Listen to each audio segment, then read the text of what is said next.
بسم الله الرحمن الرحيم. الحمد لله رب العالمين، والحمد لله الذي هدانا لهذا وما كنا لنهتدي لولا أن هدانا الله. والحمد لله الذي يحيي ويميت ويحيي وهو حي لا يموت بيده الخير وهو على كل شيء قدير. ثم الصلاة والسلام على سيدنا ونبينا وحبيب قلوبنا وطبيب نفوسنا وشفيع ذنوبنا الذي سمي في السماء بأحمد وفي الأرض بأبي القاسم محمد.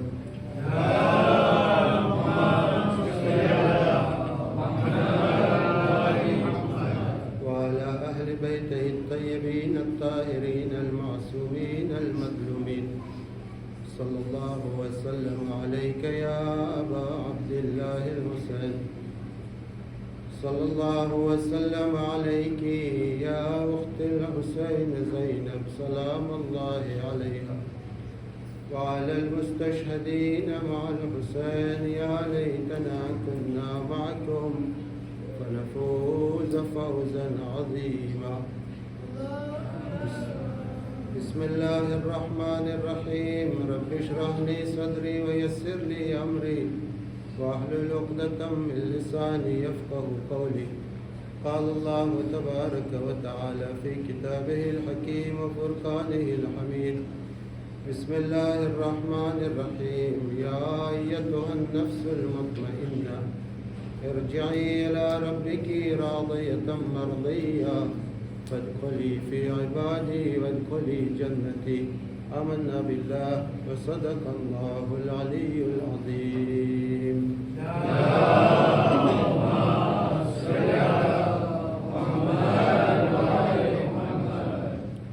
عزاداران سید الشهداء،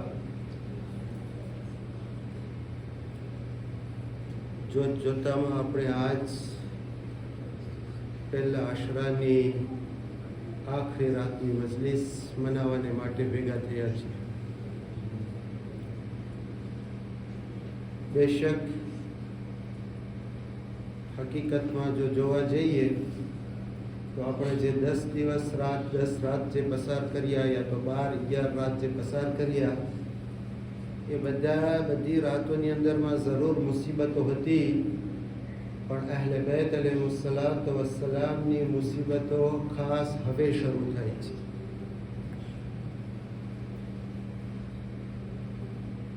એટલા માટે આપણે અહેસાસ જરૂર રહેવો જોઈએ કે જે વસ્તુ આપણે 10 કે 12 દિવસની અંદરમાં પસાર કર્યા એવું ન બને કે બાકીના દિવસોની અંદરમાં આપણે કોઈ એવા કામ કરી બેસીએ કે જેનાથી સૈયદ સજ્જાદનું દિલ દુખાય. દુનિયાનો દસ્તુર છે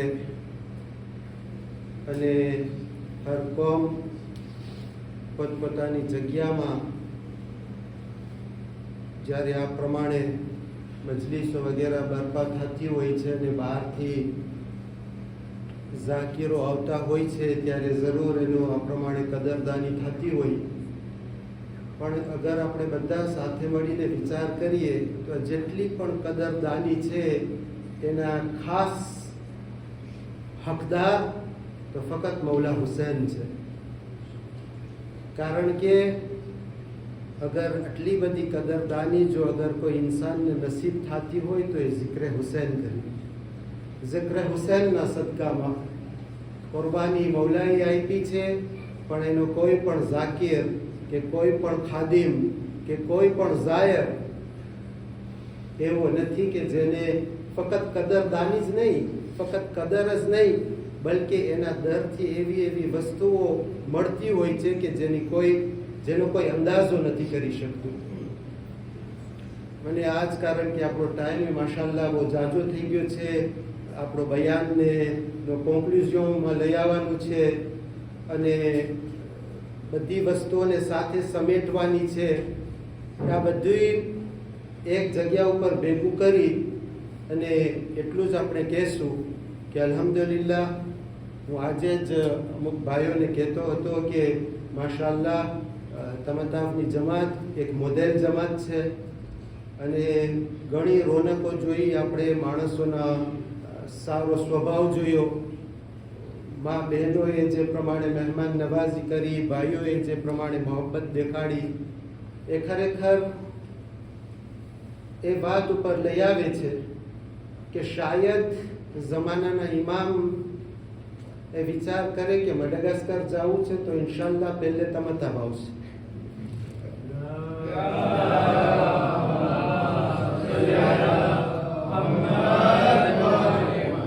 કોઈ તમને ફૂલ ઉડાડવા માટે નથી, પણ અલ્હમ્દુલિલ્લાહ યાની કે જેથી કરીને અહેસાસ હરેક ઇન્સાન કરે,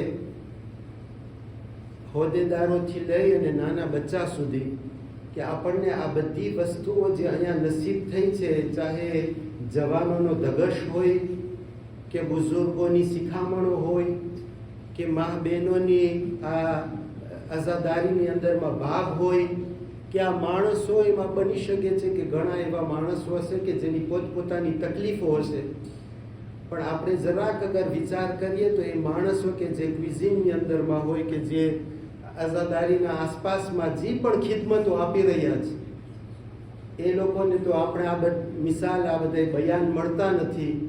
એ લોકોને તો કંઈ એવું છે નહીં કે હલો આપણે આઝાદારીને માટે આટલી કુરબાની દેવાની છે, પણ તે છતાં એ લોકો પોતાની જગ્યા ઉપર કુરબાની દઈ રહ્યા છે. મને ખબર નથી કે મૌલા હુસૈનનો દરબાર એ લોકોને માટે શું રાખેલું હશે. મને અત્યારે બહુ જાજા વાક્યા પણ કંઈ બયાન નથી કરવા, પણ એટલું જરૂર કહીશ કે એ બધાનો પણ મૌલા હુસૈન અલૈહિસ્સલાતુ વસ્સલામ પાસે કોઈ ને કોઈ દરજ્જો છે, જે રીતનો હોય પણ છે.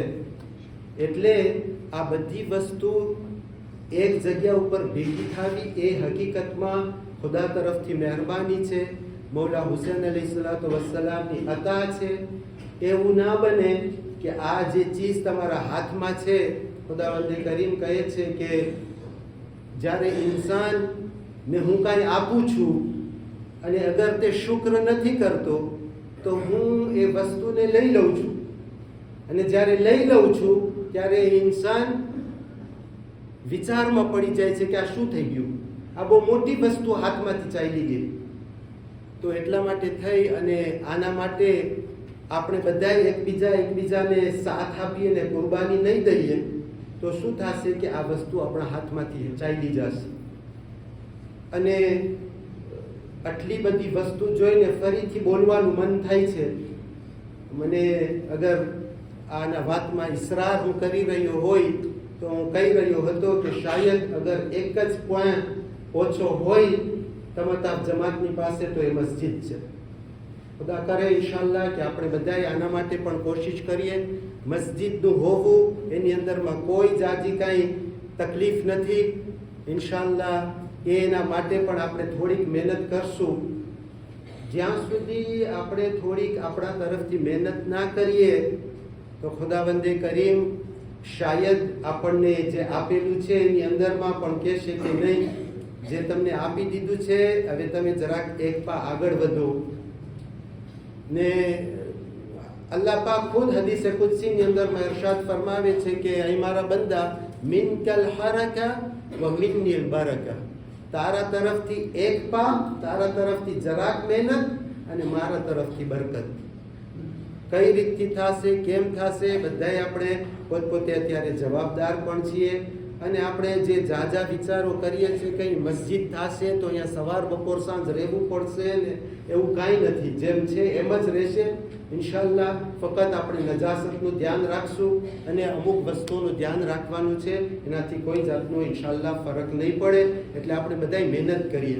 આપણે હંમેશા જ્યારે પણ મોહબ્બતની વાત આવે, આજે જ કોઈ માશાઅલ્લાહ એક આલિમ દીન એ બયાન કરતા હતા કે આપણે અરબઈની અંદરમાં જોઈએ છે કે લગભગ 20-25 મિલિયન માણસ, આપણી નાનકડી જગ્યા છે. કરબલા કોઈ એટલી બધી મોટી જગ્યા નથી કે જ્યાં 20 મિલિયન માણસ સમાઈ શકે.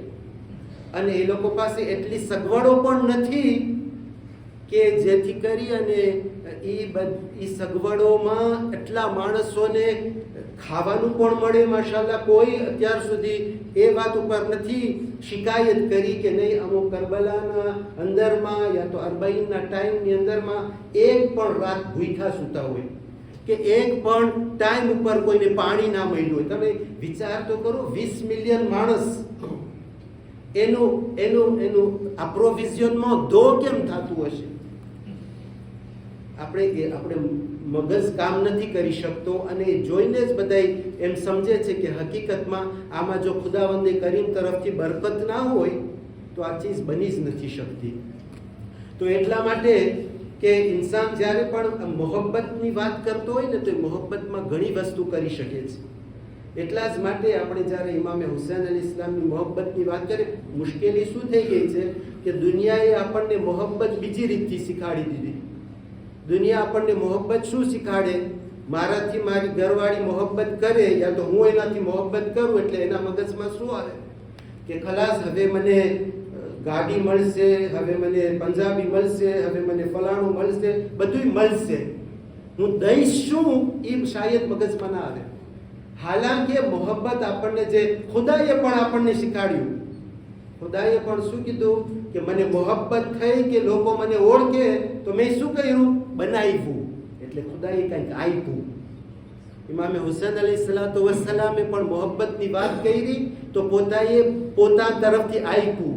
એટલે આપણા મઝહબની અંદરમાં ને હકીકી મોહબ્બત ત્યારે થઈ શકે છે કે જ્યારે ઇન્સાન એ વિચાર કરે કે હું આપી શું શકું છું, મારું દેવવાર શું છે.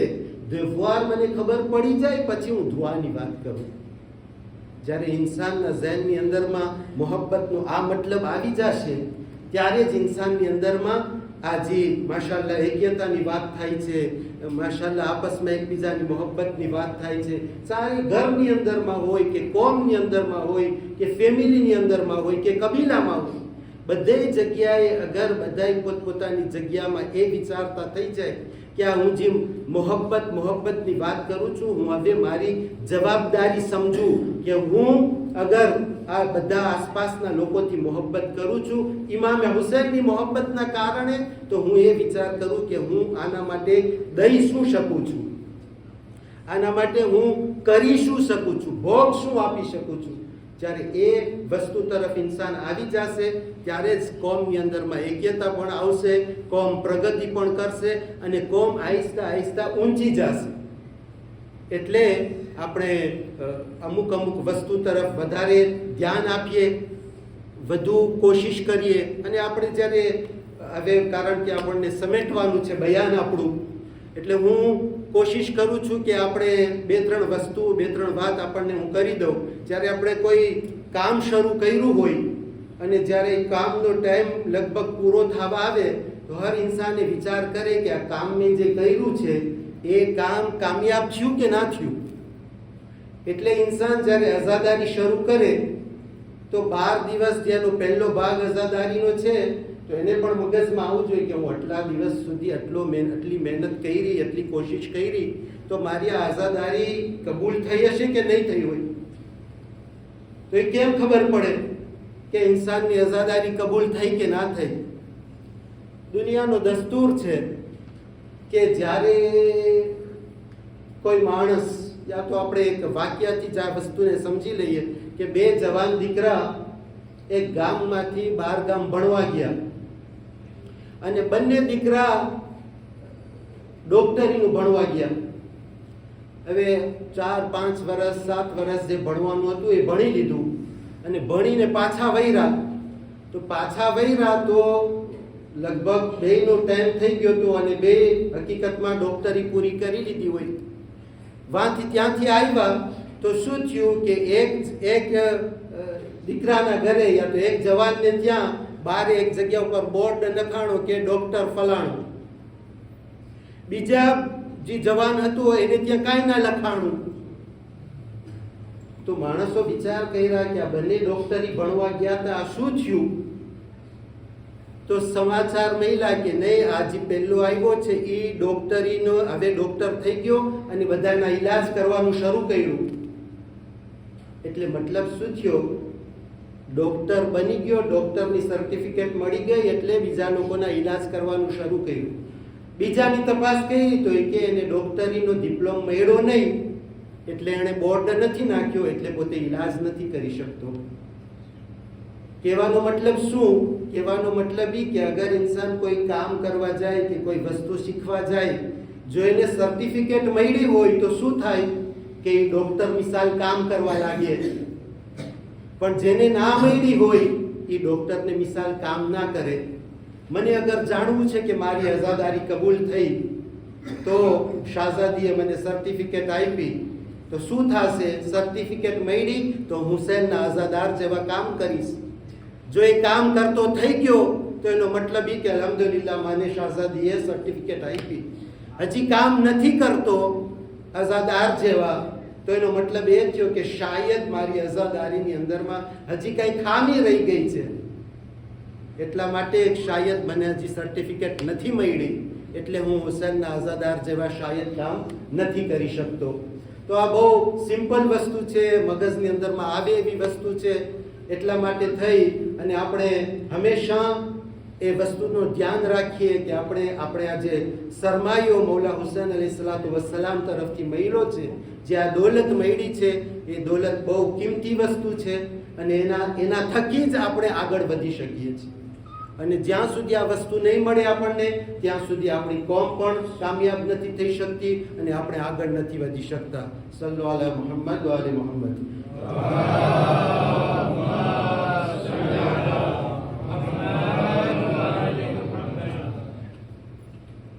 આપણને કારણ કે હવે ઓલું હોય ને, અત્યારે દુનિયા કારણ કે એટલી આગળ વધી ગઈ છે, એટલે હંમેશા કોઈ કામને માટે ફેરદરૂત હોય કે આપણે હવે 12 દિવસ પછી આપણી શું જવાબદારી છે, આપણને શું કરવું જોઈએ, કોન્ક્રીટમાં કેમ થાય બધું. તો એના માટે માશાઅલ્લાહ રસૂલુલ્લાહ સલ્લલ્લાહુ અલૈહિ વસલ્લમ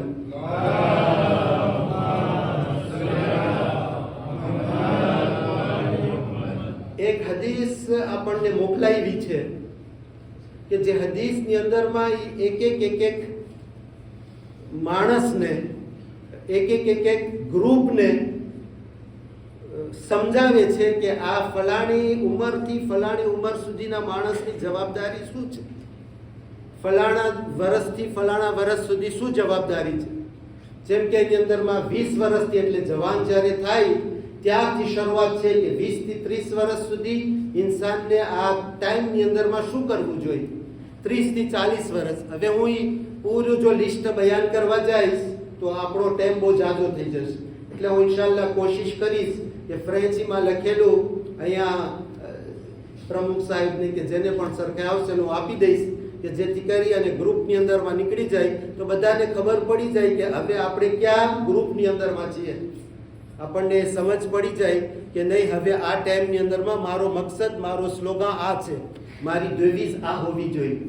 તો એ એક વસ્તુ થઈ. અને બીજી એક વસ્તુ જે જરૂરી છે એ છે કે આપણે શરૂઆત કરી હતી આપણા વિષયનું શરૂઆત એ હતું કે ઝિક્રે હુસૈનની અંદરમાં એક એવી તાકાત છે કે જેના થકી ઇન્સાન દુનિયાની અંદરમાં, દુનિયા જે દુઃખનું ઘર છે, દુનિયાની અંદરમાં આટલી બધી તકલીફો છે, એ બધી તકલીફોની અંદરમાં પણ પોતે શાંતિથી જિંદગી બસર કરી શકે, એની ખૂબી આપણને મૌલા હુસૈને ઝિક્રે હુસૈનની અંદરમાં આપી. તો એ શું હતું? આપણે કહ્યું કે એક ભાગ એ હતો કે જે ઇન્સાનની રૂહાની તાકાતને વધારે. ઇન્સાનની રૂહાની તાકાત વધે તો પછી એ રૂહાની તાકાત ઉપરથી એના વિચારણા એ પ્રમાણે બને, અને વિચારણા બને તો એ પ્રમાણે ઇન્સાન કામ કરતો થાય. એ બંને ચીજ આપણને આ ઝિક્રે હુસૈને શીખાડી. એટલા માટે ખુદાવંદે કરીમ પણ જ્યારે આપણે ગઈકાલે મસાઈબની અંદરમાં સાંભળ્યા કે ખુદાવંદે કરીમે જ્યારે ઇમામે હુસૈનને કીધું કે તમે આવો, તો કઈ શબ્દોથી ખુદા બોલાવે છે? યા અય્યતુહન નફ્સુલ મુતમઇન્ના. એ નફ્સે મુતમઇન્ના એટલે શું? એટલે કે આટલી મુસીબતો પણ તે છતાં ઇમામે હુસૈન ને સુકૂન હતું, આટલું દુઃખ હતું પણ દિલને સુકૂન હતું. ખુદા એ નામથી એને બોલાવે છે કે આઈ નફ્સે મુતમઇન્ના ઇરજઈ ઇલા રબ્બિકી, કે હવે તું ખુદા તરફ પાછી આવી જા. ખુદા પણ તારાથી રાજી છે ને તું પણ ખુદાથી રાજી છે. આપણે ઘણી વખતે હોય ને કે ખુદાને બસ હું જ દેખાડો, મારા ઉપર જ મુસીબત મોકલાવે છે, મારો જ છોકરો દેખાડો, હોય છે ને આપણને. તો આ ઇમામ હુસૈન અલૈહિસ્સલાતુ વસ્સલામ આનો જવાબ દે છે કે નહીં, જ્યારે ઇન્સાન ખુદાની સાથે જોડાઈ જાય છે, ખુદાની સાથે ઇન્સાનનો રિલાસિયો થઈ જાય છે અને ઇમામ હુસૈન અલૈહિસ્સલામ સાથે જોડાઈ જાય છે, તો એને પછી આ બધી મુસીબત નથી લાગતી. મુસીબતની અંદરમાં એને જોશ મળે છે અને જ્યાં સુધી એ મુસીબતની અંદરમાં એને આ સુકૂન નહીં મળે ત્યાં સુધી આ ઇન્સાન આ દુનિયાની અંદરમાં શાંતિથી નથી રહી શકતો. કોઈ પણ દુનિયાની અંદરમાં એવો ઇન્સાન નથી કે જેને પૂરેપૂરી શાંતિ હોય. હું જલ્દી એક વાક્યો બયાન કરી દઉં. આપણે ફોર્ડ મોટરો વાપરીએ છીએ અને જાતના શું કહે ને આપણે પિકઅપ ને બધા છે. એ ફોર્ડનો જે ફોંદાતો છે જે મોટો હતો, એ એક વખત એના જમાનાની અંદરમાં પોતાની યુઝિંગની અંદરમાં પોતાની ફેક્ટરીમાં નીકળે છે. લગભગ ત્યારે એના પાસે કોઈ 1,00,000 માણસ કામ કરતું હતું. તો ઘડિયાળમાં લગભગ 12માં જરાક વાર હતી. એ ટાઈમની અંદરમાં પોતે પોતાની યુઝિંગની અંદરમાં જાય છે.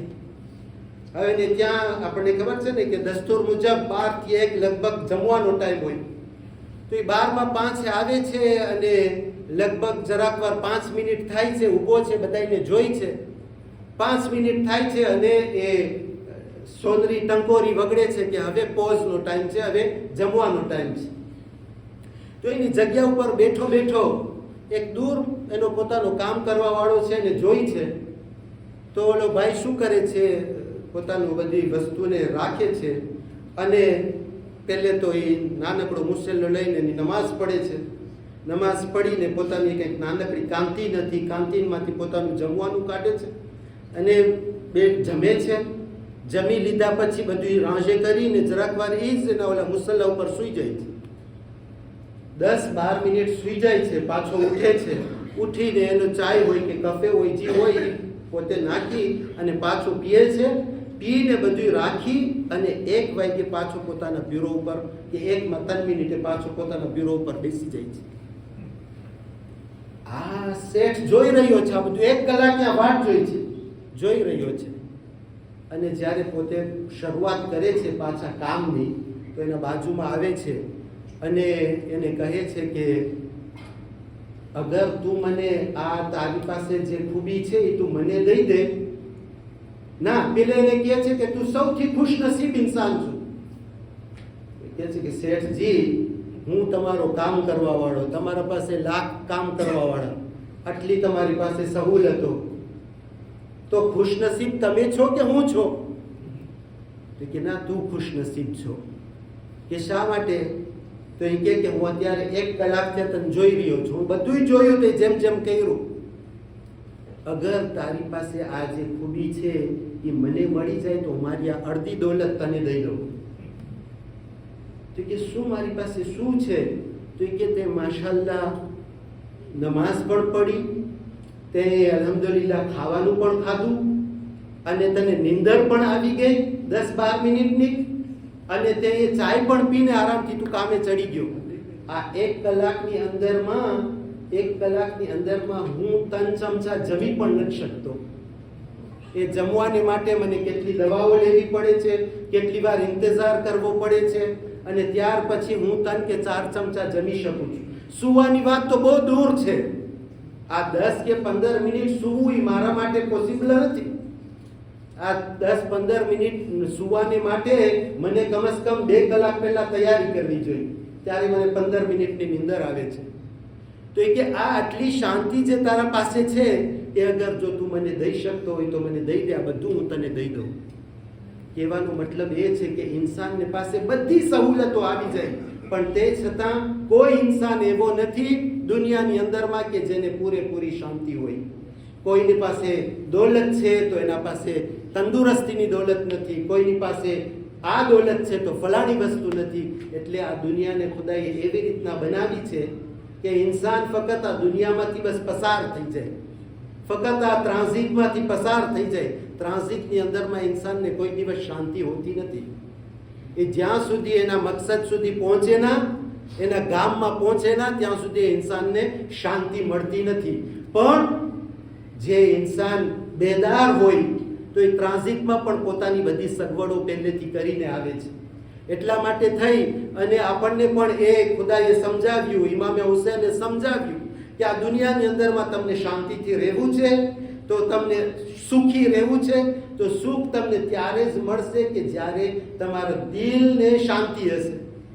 પે ઇન્ટેરિયર, યાદ કે આપણે એને ટ્રાન્કિલિટી દેસ્પ્રી કહીએ કે એ પછી આપણે એને જી પણ કહીએ, પણ જ્યાં સુધી ઇન્સાનના દિલની અંદરમાં શાંતિ નહીં હોય, બહારે શાંતિ હોય કે ના હોય, પણ જ્યાં સુધી ઇન્સાનનું દિલને સુકૂન નહીં હોય ત્યાં સુધી એ ઇન્સાનને કોઈ પણ જાતની શાંતિ મળી શકતી નથી અને દુનિયાની અંદરમાં એ ખુશ થઈ શકતો નથી. તો એટલા માટે આપણે અમુક વસ્તુ જે ના મળતી હોય એમાં પણ ખુદાની કંઈ ખૂબી સમાયેલી હોય છે. આપણા પાસે ટાઈમ નથી કે આપણે આ બધી વાતો કરીએ. બસ એક છેલ્લી વાત કરીને ઇન્શાલ્લાહ આપણે આજની મજલિસને તમામ કરવાની કોશિશ કરીએ છીએ. સાથે સાથે કારણ કે ઇમામે હુસૈન અલ ઇસ્લામે જાતા જાતા એ વસ્તુ તરફ આપણું ધ્યાન આપ્યું, એટલે હું આ વસ્તુને પેશ કરી અને આપણી જહેમત તમામ કરું છું. ઘણી વખતે આપણને એ પણ થતું હોય છે, એટલે બધાય કરો, આ તમામ જમાતની જ વાત નથી, આ બધાય કરો, ચાહે આપણે બહાર ગામ જઈએ કે અહીંયા હોઈએ કે બીજે ક્યાંય જઈએ, હર હંમેશા વાત આવતી હોય કે આપણે મસ્જિદમાં કે ઇમામવાડાના પ્રોગ્રામમાં કે જમવાનું ના કરીએ તો માણસ ઓછા થઈ જાય. એ બધા કર બધી જગ્યામાં, એમ નહીં કે તમે મડાગાસ્કરમાં હો કે ઇન્ડિયામાં હો કે પાકિસ્તાનમાં હો કે અમેરિકામાં હો, બધી જગ્યાએ આ જ હાલત છે. પણ એના અંદરમાં પણ કોઈ એક વસ્તુ સમાયેલી છે. ઇન્ડિયાની કોઈ એક પ્રોફેસર, મને એનું નામ અત્યારે મગજમાં આવતું નથી, એક પ્રોફેસર છે કે જે હંમેશા અવારનવાર કોન્ફરન્સ આપતી હોય છે, કે જે પોતે ઘણી વસ્તુની વાત કરતી હોય છે, ઇન્સાનના સ્ટ્રેસના બારામાં અને ઇન્સાનને સુકૂનના બારામાં અને ઘણી જાતની વાતો કરતી હોય છે. એક વખત પોતાના કોન્ફરન્સની અંદરમાં કહે છે, એ કે ઇન્સાન અત્યારના જમાનાનો ઇન્સાનની આદત વધારે, જવાનોની આપણે જોઉં, જવાનોની વધારે આદત શું છે? રેસ્ટોરન્ટમાં જમવાની. આપણે બધા હવે અત્યારે પછવાડે ખેંચાઈએ છીએ. તો એ કે માણસનો વિચાર જે છે ને, એ વિચારનો પણ અસર ઇન્સાન જ્યારે રાંધતો હોય ને, રાંધવાવાળાના કે ખાવાનું વેચવાવાળાના જે પોતાના વિચાર હોય એ બધા એમાં ટ્રાન્સમેટ થાય છે. એની બહુ મોટી ફિલોસોફી ને બહુ મોટી દેબા છે, એ બધું હું છોડી દઉં છું, ફક્ત નતીજો બયાન કરું છું. તો એ કે રેસ્ટોરાં વાળો જે છે એ જ્યારે રાંધતો હોય કે જ્યારે પોતાની બધી તૈયારી કરતો હોય તો એના મગજમાં શું હોય? એના મગજમાં એમ હોય કે હું આ જેટલું પણ રાંધું એ રાંધવાની અંદરમાં મને વધારે ને વધારે ફાયદો મળે, વધારે પોતાનો મતલબ એ હોય કે વધારે એને ગ્રાહક મળે ને વધારે માણસો એના તરફ ખેંચાય. એટલે એ વિચાર શું કરતો હોય? પોતા માટે વિચાર કરતો હોય કે કોઈ બી હિસાબે હું માણસોને એવું ખવડાવું કે જેથી કરી અને મને પૈસા વધારે મળે. કે એ આપણે બધા જઈ અને રેસ્ટોરન્ટમાં જમીએ, ખાઈએ, એટલે આપણે જે વસ્તુ ખાઈએ ને, ગમે તેટલી સોનાની વસ્તુ હોય, પણ એના પછવાડે જે વિચાર આપણા ઝહેનની અંદરમાં આવે, આપણા વિચારો જે બને એ બને કે આપણે પણ મતલબી બની જઈએ. આપણે બધાય એન્ટેરેવાળા, એટલે મારું થઈ જવું જોઈએ, મને મારું મળી જવું જોઈએ.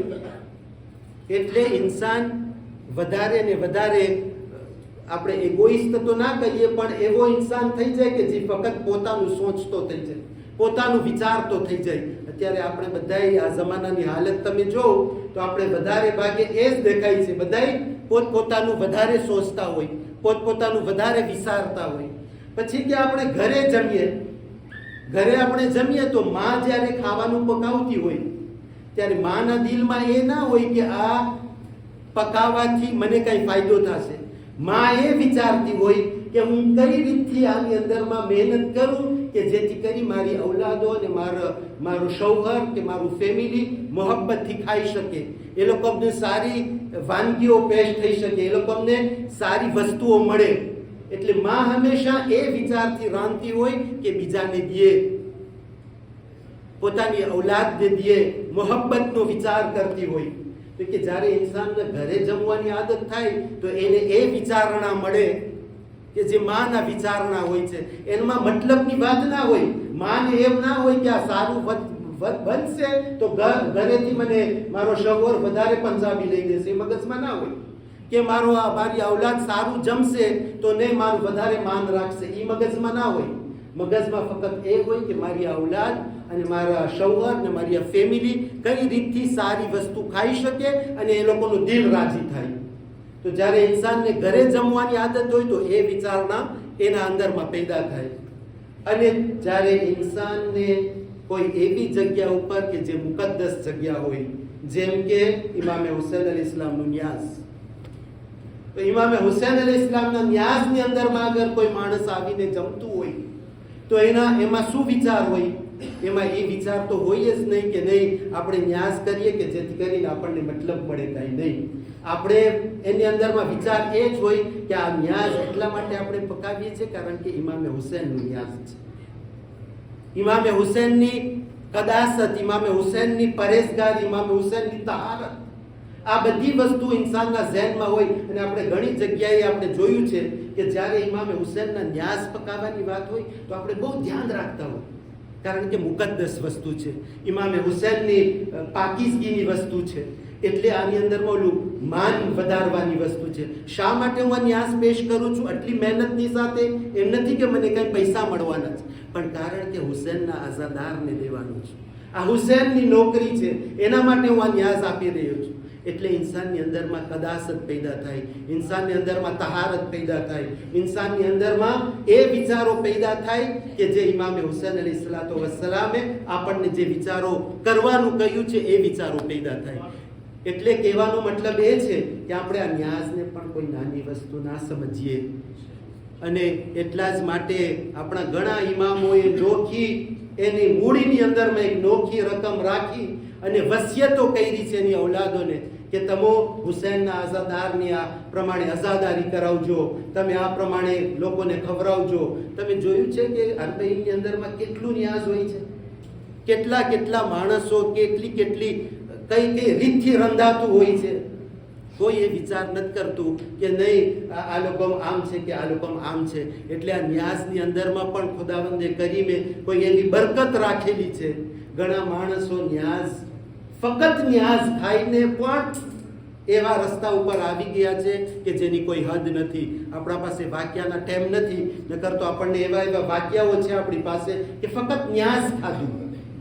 પણ ન્યાઝ ખાવાની પહેલા માણસ આડે રસ્તે હતો અને ન્યાઝ ખાઈ લીધા પછી એની આખી જિંદગી બદલી ગઈ. એવી બધી વસ્તુઓ પસાર થાય છે. અને એટલા જ માટે હું કારણ કે માશાલ્લાહ એટલા બધા ખિદમત ગુજારો અહીંયા છે તો એ લોકોના શરફ માટે પણ હું એક વસ્તુ ના બોલું તો શાયદ જુલ્મ થઈ જાય. એ કહે છે કે એક ખાદિમે હુસૈન હતો, ઇમામે હુસૈન અલ ઇસ્લામની ખિદમત કરવા વાળો હતો. ખિદમત કરતો તો પોતાની જગ્યામાં. તો એક વખતે એને એમ થયું કે હું આ ખિદમત કરી રહ્યો છું અને ઝિયારત પણ કરી રહ્યો છું, આ બધી વસ્તુઓ થઈ તો રહી છે, પણ મને જાણવું છે કે સવાબ ક્યાં વધારે છે, દરજ્જો કેનો બલંદ છે, કઈ રીતનું છે. તો એ કહે છે કે એના મગજની અંદરમાં આ બધી વાતો હતી. અને એક બીજી જગ્યા ઉપર એક આલિમ હતા અને એમના અમુક એલેમ હતા. તો એક વખત એ લોકો આલિમની પાસે જાય છે અને આલિમને કહે છે કે ફલાણા ગામની અંદરમાં જ્યાં અમે રહીએ છીએ ત્યાં તમારા કોઈ વકીલ નથી, તો તમે એવું કરો કે તમારા કોઈ વકીલ અમારે ત્યાં આવી જાય. તો એ આલિમ એને કહે છે કે તું મારો સારો શાગિર્દ છો, મારો સારો એલેમ છો, તો તું જ ત્યાં વકીલ બની જા. તો એ કહે છે કે મારી અંદર એ સલાહિયત નથી, બધું હું છોડી દઉં છું. આખરમાં એ છોકરો જેને જ્યાં વકીલ બનવાનું હતું એ વિચાર કરતો હતો ને રાતને એને ઇમામે હુસૈન અલૈહિસ્સલાતુ વસ્સલામ યા તો એને સપનું દેખાય છે. સપનામાં જોઈ છે કે 3 મોટા મહેલ છે. તો તો એ કહે છે કે વિચાર કરતો હતો કે આ બધા મહેલ, આ બધા મોટા શાતો કેના હશે? તો એ કહે છે કે આ એક શાતો એ જે તમારા મુસ્તહિદ છે શેખ અંસારી, આ એનો છે, આ બીજા એક છે, આ બીજા ફલાણા સૈયદનો છે, ને આ ત્રીજો જે છે ને એ તારો છે. તો એમ કરીને ઉઠી જાય છે ને પછી વાં આવી અને ઓલા આગાને કહે છે કે હું વાં નથી જાતો. હવે શા માટે? તો કે મેં આ પ્રમાણે સપનું જોયું છે કે મારું કાંઈ છે નહીં, તો શાયદ હું લાયક નહીં હોય. તો એ ઓલા આલિમ હતા એ પણ વિચાર કરવા લાગ્યા કે જે બીજા આલિમનો તે એ મર્તબો બલંદ જોયો એની અંદરમાં શું ખૂબી હશે? તો એ કહે છે કે મેં જેટલી કિતાબો લખી હતી એના કરતાં એણે કિતાબો ઓછી લખી હતી. મેં જે પણ બધું હું શીખ્યો તો એના કરતાં વધારે હતું. બધુંય હું જોયું હોય પણ મને ખબર ના પડી કે એની અંદરમાં શું ખૂબી હતી. પછી કે હું તપાસ કરતા હું વાં ગયો તો મને ખબર પડી કે આ જે બીજા આલિમ હતા ને એ હુસૈનની અઝાદારની ખિદમત કરવાવાળા, કે જે શરફ મને નહોતો મળ્યો. એટલે કહેવાનો મતલબ એ છે ને ઘણી હદીસો છે. હું હમણાં એક હદીસ વાંચતો હતો કે જે હદીસની અંદરમાં કહે છે કે હુસૈનની ખિદમત કરવાની અંદરમાં એક ખિદમતના કેટલા સવાબ ને કેટલા દરજ્જા એ તો અલગ વાત છે, પણ એની અંદરમાં કહે છે કે એક તો ખુદાની ખુશનુદી, એક તો એ વાત રહે. પછી કે એના માટે રસૂલે ખુદા ને 12 ઇમામ અલૈહિસ્સલાતુ વસ્સલામ એ ખિદમત કરવા વાળા માટે દુઆ કરે છે. આ બહુ મોટી વસ્તુ છે કે જેને રસૂલ અને 14 માસૂમીનની દુઆ નસીબ થાય. પછી એના બદલે એના સાથમાં ઘણા દરજ્જાઓ ને ગુનાહોની માફી ને બધી વસ્તુ છે. પણ ફક્ત હું એ જે ખિદમત કરવા વાળા છે એ લોકોના ઉત્તેજનને માટે કે આ ખિદમત શાયદ આપણે આખી રાત નમાઝ પડીએ ને રોઝા રાખીએ તો એટલો સવાબ ના મળે કે જેટલી આ હુસૈનના અઝાદારોમાં કોઈ માણસને ચાય આપવામાં છે, કોઈ માણસને પાણી આપવામાં છે, કોઈ માણસને કંઈ સારા શબ્દો કહેવામાં છે. આ બધી જે ખિદમતો થઈ રહી છે એ હકીકતમાં લાજવાબ છે અને એની આપણે કદર કરીએ. કારણ કે હુસૈન એ શખ્સનું નામ છે કે જેણે ખુદાને માટે બધું પોતાનું લૂંટાવ્યું. અઝાદારો ફક્ત ઇમામે હુસૈનને પોતાની જાન નથી દીધી. તમને ખબર છે ને કે એક શરીફ માણસ હોય એ શરીફ માણસને માટે પોતાની જાન દઈ દેવી બહુ સહેલી હોય, પણ અગર એક ગલીની અંદરમાં જઈ અને કોઈ એની બહેનને કોઈ થપાટ મારે એ ઇન્સાન બરદાશ્ત નથી કરી શકતો. આમ આપણે પણ બરદાશ્ત ના કરી શકીએ. મારી બહેનને કોઈ જગ્યા ઉપર સમાચાર મને મળે કે ફલાણા માણસે માર્યું છે તો હું એમ બરદાશ્ત નથી કરી શકતો. મને મારે તો માફ કરી શકું છું, પણ મારી બહેન ઉપર કોઈ હાથ ઉપાડે એ હરગીઝ બરદાશ્ત નથી કરી શકતો. અઝાદારો હવે જે મુસીબતો શરૂ થાય છે એ જનાબે ઝૈનબ અને જનાબે સકીનાની મઝલૂમી શરૂ થાય છે. મને ખબર નથી હું કઈ મઝલૂમી બયાન કરું, પણ એટલું મને ખબર છે કે જ્યારે આશુરનો બનાવ બની ગયો અને 11મી મુહર્રમથી લઈ અને બાકીના જે દિવસો જે રીતથી આ દુશ્મનોએ આ અહેલે બેતના ઘરાનાને તકલીફો આપી છે એની કોઈ હદ નથી. જનાબે ઝૈનબ સલામુલ્લાહ અલૈહા અને તેનો જે બધો કાફલો હતો, સૈયદ સજ્જાદની પાસે કોઈ માણસ આવે છે અને સૈયદ સજ્જાદને કહે છે કે આશુરના પછી જે બધું બન્યું એમાં તમારું શું કહેવું છે? ત્યારે સૈયદ સજ્જાદ કહે છે કે તું શું વાત કરે છે? હું તને કઈ મુસીબત બયાન કરું? શું તને એ મુસીબત બયાન કરું કે બધા ઝાલિમોની લાશો દફન થઈ રહી હતી અને હું એ જોઈ રહ્યો હતો કે મારા બાબાની લાશ દફન નથી થઈ, અમારા જેટલા પણ હતા કોઈની લાશ દફન નથી થઈ. અને આ જોઈને હું મારા બાબા તરફ જોઈ રહ્યો હતો. મારો ચહેરો જ્યારે બદલાઈ ગયો, શાહઝાદી ઝૈનબને થયું કે મારો આ ભત્રીજો હવે ખલાસ એની જાન ખતમ થઈ જશે. જ્યારે મને સવાલ કરે છે તો હું એને કહેવા લાગ્યો કહીશ, હે ફૂફી અમ્મા, હે ફૂફી, મને એ તો તમે બતાવો કે બધા દુશ્મનોની લાશો દફન થઈ રહી છે.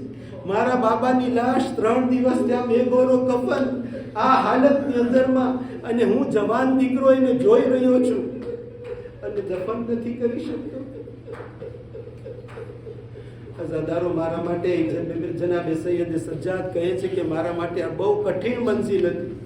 અને પછી બીજી મુસીબત શું બયાન કરે છે કે અમે કાફલો જ્યારે રવાના થયો ત્યારે અમોને એ જગ્યા ઉપરથી પસાર કર્યા કે જ્યાં અમારા શહોદાઓની લાશો પડેલી હતી. એટલે એનો મતલબ શું થયો? એ કહે છે કે ઉમ્મે લૈલાની સામે અકબરની લાશ પડેલી હતી, ઉમ્મે ફરવાની સામે જનાબે કાસિમની લાશ હતી, ઉમ્મે રૂબાબની સામે અસગર જોઈ રહ્યા હતા. આ બધી વસ્તુઓ કે અમે જોતા જોતા પસાર થયા. જ્યારે પણ ઉમ્મે લૈલા એ રસ્તા ઉપરથી વટાણી પોતે પોતાને ઊંટ ઉપરથી પછાડી.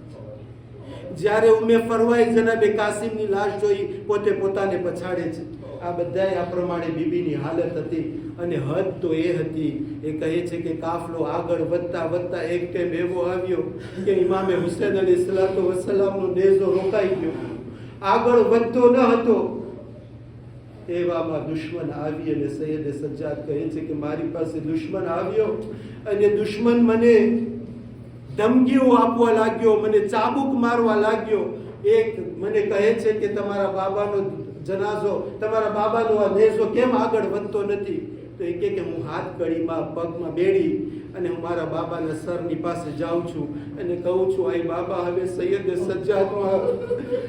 સૈયદે સજ્જાદમાં નેઝાઓ ખમવાની તાકાત નથી બાબા, આ ચાબુક ખમવાની તાકાત નથી તમારી. શા માટે તમારો નેઝો આગળ નથી વધતો?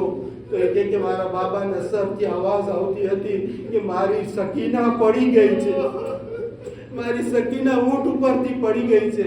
અઝાદારો જ્યારે આ સાંભળતો હતો, શિમ્ર મલૂન સકીનાની પાસે જાતો હતો, પાલથી એને પકડતો હતો, ઘસેડી અને પાછો આવી અને ઊંટ ઉપર બેસાડતો હતો. આવી રીતના જ્યારે 2-3 વખત થઈ ગયું ને, ત્યારે છેલ્લે શિમ્ર મલૂને શું કર્યું? શિમ્ર મલૂને એ કે સકીનાને લઈ આવ્યા અને તમે આપણે બધાએ જોયું છે કે ઊંટના પછવાડે એક આમ ઉપર આમ ભોસ કરેલું હોય છે, ઉપર આમ એનું હાડકું હોય છે. ત્યાં આવી અને સકીનાને ઊંધી સુભરાવે છે અને એને ત્યાં બાંધી દે છે. અને આ જે હાડકું હતું એ જનાબે સકીનાની છાતીને જખમી કરે છે. એ કહે છે કે જ્યારે કુફા પહોંચ્યા ત્યારે જોયું કે જનાબે સકીનાની એ હાલત હતી કે એની આખી છાતી જખમી હતી અને લોહી લોહાણથી એ ઊંટનો હાડકું જે હતું એ પણ લાલ થઈ ગયું હતું. અઝાદારો આ બધી મુસીબતો સહન કરતા કરતા રાસ્તાની અંદરમાં એવી હાલત હતી, જનાબે સકીનાને છેવટ સુધી પાણી નથી મળ્યું. અઝાદારો એક ટાઈમ એવો આવ્યો કે રસ્તામાં કાફલો રોકાય છે, શિમ્ર મલૂન પોતાના લશ્કરવાળાઓને પાણી આપી રહ્યા છે. જનાબે સકીના સૈયદે સજ્જાદની પાસે માગણી કરે છે, અહીં સૈયદે સજ્જાદ, હું પણ શિમ્ર પાસે થોડું પાણી માંગી શકું? અઝાદારો જનાબે સકીના અને જનાબે સૈયદે સજ્જાદ રજા આપે છે. જનાબે સકીના ત્યાં જાય છે, શિમ્રને કહે છે, શિમ્ર, મને પણ બહુ પ્યાસ લાગી છે. જનાબે સકીના ને શિમ્ર જવાબ આપતો નથી, પણ જનાબે સકીના ઇંતજાર કરે છે, શાયદ આ બધા લશ્કરવાળાઓને પાણી મળી જાય પછી મને મળશે. લશ્કરવાળા પાણી પી લે છે, પછી શિમ્ર એના હેવાનોને પાણી આપે છે, હેવાનો પણ પાણી પી લે છે. આખરમાં જનાબે સકીના પાછા આવે છે, શિમ્ર, હવે તો મને પાણી આપી દે. પણ શિમ્ર મલૂન શું કરે છે? શિમ્ર મલૂન જમીન ઉપર પાણીને રેડી નાખે છે, સકીનાને આપતો નથી. સકીના એટલી પ્યાસી હતી એ જમીન ઉપર પોતાના હોઠને લઈ જાય છે કે જમીન ઉપર પડેલા પાણીથી પણ થોડી તસ્લીમ મળી જાય. આવાજ આપે છે, ચચા અબ્બાસ, સકીના આજ સુધી પ્યાસી છે.